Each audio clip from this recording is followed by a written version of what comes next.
میں نہیں مان سکتا کہ انہی چینلز پر اگر آپ کے یا میرے ماں باپ کو گالیاں دی جائیں، ان چینلز پر آپ کے یا میرے ماں باپ کی تصویروں کو اٹھا کے اس طرح پھینکا جائے، یا آپ کی یا میرے ماں باپ کی قبروں کی تصویروں کو اٹھا کے اس طرح پھینکا جائے، ہم پھر بھی ان چینل کو دیکھنا پسند کریں، میں نہیں مان سکتا۔ میں کسی کی ماں بہن کو گالی دوں اور اس کے بعد میں اپنے کسی دوست کو بھیج کر معافی منگوا لوں۔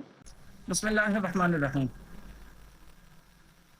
آپ نے کچھ دن پہلے سفر عشق کے نام سے جیو نیوز پر ایک ویڈیو ملاحظہ کی کہ جس میں اہل بیت کرام اور رسول اللہ صلی اللہ تعالیٰ علیہ وسلم کی شبیہات بنائی گئیں۔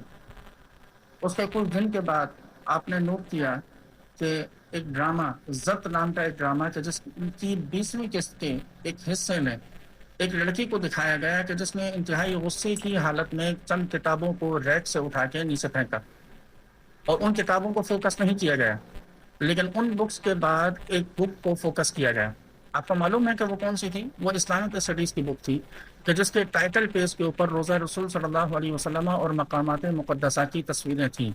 اسے باقاعدہ دکھایا گیا، ان تصویروں کو دکھایا گیا اور باقاعدہ اس کے ٹائٹل پیج کو فوکس کیا گیا۔ یہ سب کیا ہے؟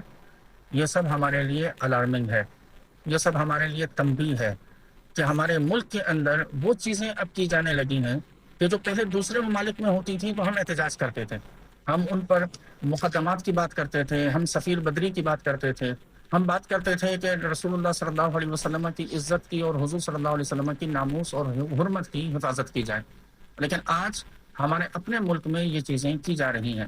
بعد میں یہ بڑا آسان ہے کہ ایک کام کرنے کے بعد میں کہہ دینا کہ ہم سے غلطی ہو گئی، اپنے کسی ملازم کو، کسی نیوز کاسٹر کو ٹیلی ویژن سامنے بٹھا دینا اور اس سے یہ کہلوا دینا کہ ہم معذرت چاہتے ہیں کہ لوگوں کی دل آزاری ہوئی، یا کورٹ کے اندر اپنے لائر کو بھیج دینا اور اس کے ذریعے معافی نامہ جمع کروا دینا بڑا ایزی ہو گیا کہ پہلے توہین کر دی جائے اور اس کے بعد پھر معافی نامہ جمع کروا دیا جائے۔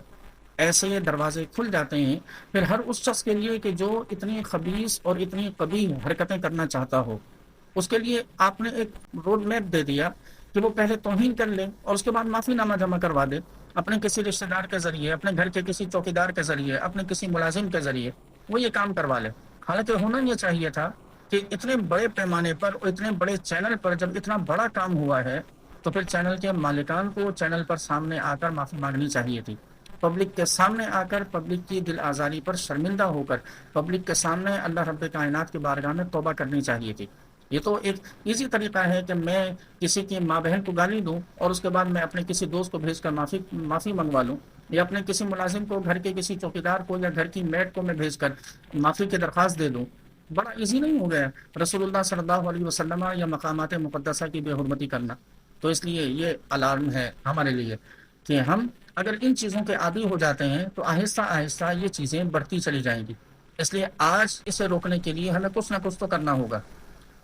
کیمرہ کی صرف 15 دن کی معطلی ناکافی ہے۔ ہم عوام اٹھیں، ہم عوام ایسے ہر چینل کا بائیک آؤٹ کریں کہ جو چینل رسول اللہ صلی اللہ علیہ وسلم یا حضور سے ریلیٹ کرنے والی چیزوں کی توہین اور تنقید کے مرتکب ہوں۔ کیا جیو نیوز کے بغیر ہمیں نیوز نہیں مل سکتی؟ کیا ان چینلز کے بغیر ہم زندہ نہیں رہ سکتے؟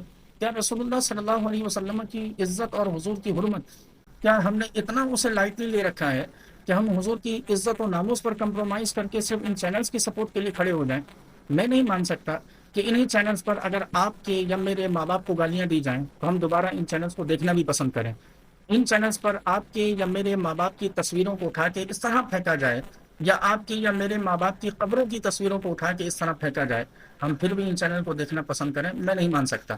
کیا رسول اللہ صلی اللہ علیہ وسلم کی عزت و ناموس ہمارے ماں باپ کی عزت و ناموس سے ہلکی ہے معاذ اللہ؟ اس لیے ہوش کیجئے اور ایسے چینلز کا بائیک آؤٹ کیجئے تاکہ کل بروز قیامت اللہ اور اس کے رسول صلی اللہ تعالیٰ علیہ وسلم کے سامنے معاملے میں کم از کم شرمندگی کا سامنا نہ کرنا پڑے۔